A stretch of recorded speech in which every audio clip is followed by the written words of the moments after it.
Varicose veins కి సరైన చికిత్స కోసం సంప్రదించండి ఎవిస్ హాస్పిటల్. నమస్తే, వెల్కమ్ టు సుమన్ టీవీ. ప్రస్తుతం మనతో ప్రముఖ జ్యోతిష పండితులు బ్రహ్మశ్రీ నందిబట్ల శ్రీహరి శర్మ గురుగారు ఉన్నారు. వీరితో ఈరోజు కొన్ని విషయాల గురించి మనం చర్చిద్దాం. నమస్తే గురుగారు.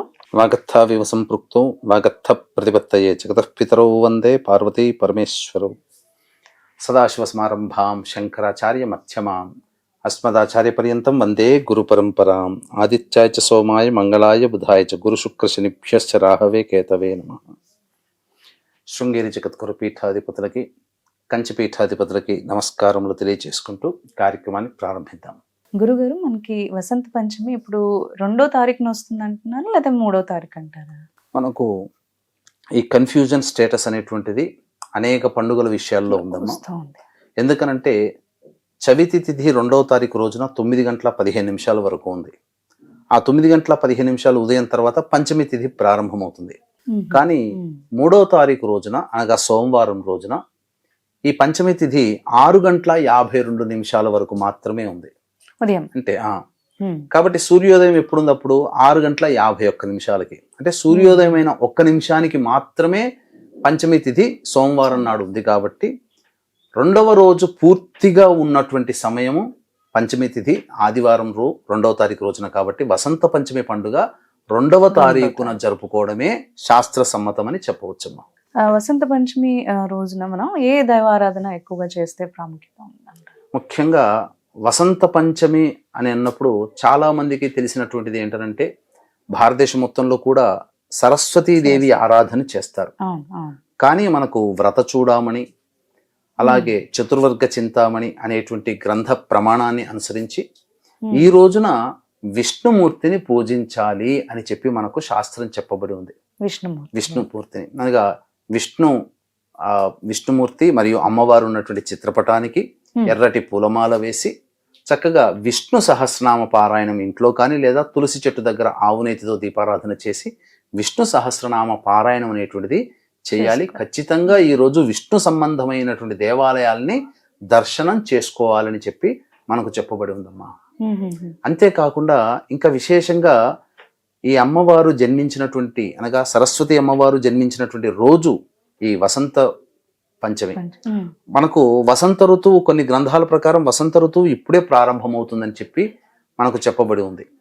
అందుకనే మీరు గమనించుకున్నట్లయితే ఈ జనవరి సంక్రాంతి తర్వాత ఆకులన్నీ కూడా రాలిపోతూ ఉంటుంటాయి. ఈ పంచమి తిథి నుంచే కొత్తగా చిగుళ్ళు వస్తుంటాయి. అనగా ప్రకృతి ఆహ్లాదంగా పచ్చగా కనబడుతుంది. అంటే పచ్చదనం ఎప్పుడు చూసినా గానీ మనసుకి ఆహ్లాదం అనేటువంటిది కలుగుతుంది. కాబట్టి ఈ వసంత పంచమి నుంచే అనగా ఈ శ్రీ పంచమి, మదన పంచమి ఇలా అంటుంటారు. కాబట్టి ఈ పంచమి తిథి నుంచే ప్రకృతి అందంగా ఆహ్లాదంగా కనబడుతుంది. మనకు ఆ యొక్క ప్రకృతిని గనక మనం చూసినట్లయితే ఏదో తెలియని ఒక సంతోషం, ఉత్సాహం మనకు కనబడుతూ ఉంటుంది. అంతేకాకుండా ఈ రోజున ప్రధానంగా విశేషముగా సరస్వతి అమ్మవారిని కూడా పూజ చేయమని మనకు శాస్త్రం చెప్పబడి ఉంది. కాబట్టి సరస్వతీదేవి ఆరాధన కూడా చేసుకోవాలి. అంతే ఎలా చేసుకోవాలి అనేటువంటి విషయానికి కనుక వచ్చినట్లయితే చక్కగా రాతిబండ మీద మా రాజా రవివర్మ గారు గీశారు కదమ్మా చిత్రపటము, అలాగే హంస పక్కన ఉంటుంది లేదా నెమలి ఉంటుంది. చక్కగా వీణా పుస్తక ధారిణి, వీణ ధరించి పుస్తకం ధరించి ఒక చేతిలో రుద్రాక్షమాల, ఒక చేతిలో అభయహస్తము, ఇంకో చేతిలో కలశం పట్టుకొని ఉన్నటువంటి అమ్మవారు ఈ విధంగా ఉన్నటువంటి చిత్రపటాన్ని తీసుకుని చక్కటి తెల్లటి పూలమాల, తెల్లటిది ఏదైనా మల్లెపూలు కానీ నందివర్ధనం కానీ పూలమాల వేసి అమ్మవారిని ఆరాధన చెయ్యాలి. అనగా సరస్వతి అష్టోత్తరముతో అమ్మవారికి పూజ చేయాలి. వీలైతే సరస్వతి సహస్రనామ పారాయణం అనేటువంటిది ఆ పారాయణమైనా చేయాలి.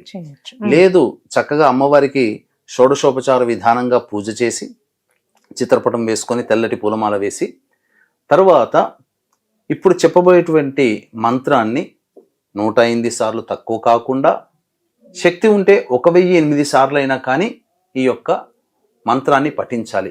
ఏంటా మంత్రము అంటే ఓం వాగీశ్వర్యై చ విద్మహే బ్రహ్మ పత్న్యై చ ధీమహి తన్నో వాణీ ప్రచోదయాత్. ఈ యొక్క మంత్రాన్ని చక్కగా 108 సార్లు కానీ 1008 సార్లు కానీ పట్టించి తదనంతరం తెల్లటి పదార్థములు నైవేద్యంగా పెట్టాలి. అంటే పాలు చక్కెర చేసినటువంటి పాయసాన్నంతో కానీ, లేదా పాలతో చేసినటువంటి సేమియా పాయసము కానీ, లేదా రవ్వ లడ్డూలు తెలుపు వర్ణం ఆ రవ్వ లడ్డూలను కానీ ఈ అమ్మవారికి పెట్టాలి.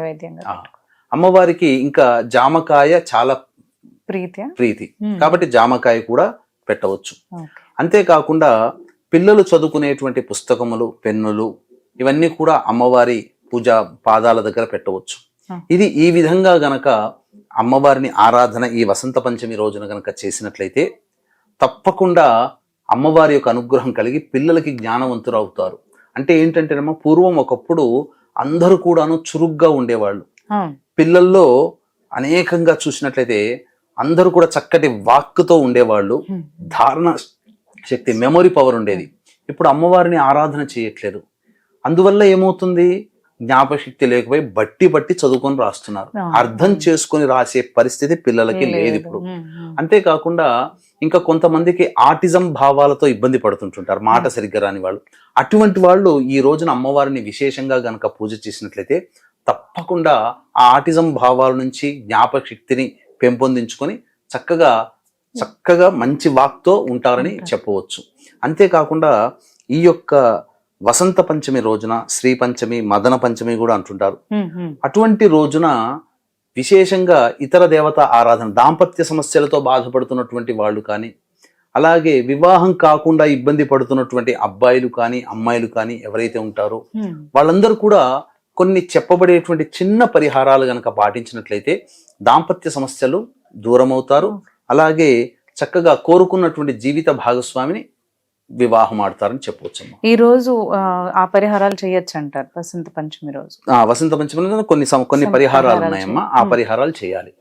అవేంటి గురుగారు? వీక్షించేటువంటి ప్రేక్షకులకి గమనిక, ఈ మాఘ పౌర్ణమి సందర్భంగా పవిత్ర త్రివేణి సంగమం ప్రయాగరాజ్ క్షేత్రంలో 144 ఏళ్లకు ఒకసారి వచ్చేటువంటి మహాకుంభమేళాలో జాతకరీత్యా కలుగు అన్ని రకాల సమస్యల నివారణకి మరియు ఈ సంబంధించినటువంటి సమస్యలు ఎదుర్కొంటున్నామంటే గత జన్మ కర్మదోషాలు కావున గత జన్మ కర్మదోష నివారణ హోమాలు 2025 సంవత్సరం 12 రాశుల వారికి శని ప్రభావం ఉంటుంది కాబట్టి శని వలన ఇబ్బందులు పడతారు కాబట్టి శని దోష నివారణ హోమాలు పర్ హెడ్ 2100 రూపాయలకి చేయించడం జరుగుతుంది. అలాగే 13వ తారీఖు రోజున మఖా నక్షత్రం పితృ నక్షత్రం కావున పుష్కరాల్లో ఏ విధంగానైతే పిండ ప్రదానాలు చేస్తారో కుంభమేళాలో కూడా ఆ విధంగా పిండ ప్రదాన కార్యక్రమాలు జరపబడుతున్నాయి. అవకాశం ఉన్న వాళ్ళు వీటి వివరాలు కూడా కార్యక్రమం చేసుకోవచ్చు. అలాగే ఇప్పుడు కొన్ని ఇబ్బందులు కలిగినటువంటి కారణం చేత అవకాశం ఉంటే ప్రయాగరాజులో లేకపోతే కాశీలోనైనా కానీ ఈ కార్యక్రమం చేయించడం జరుగుతుంది. మాఘ పౌర్ణమి ఫిబ్రవరి 12-13 తారీఖులో అని చెప్పవచ్చు.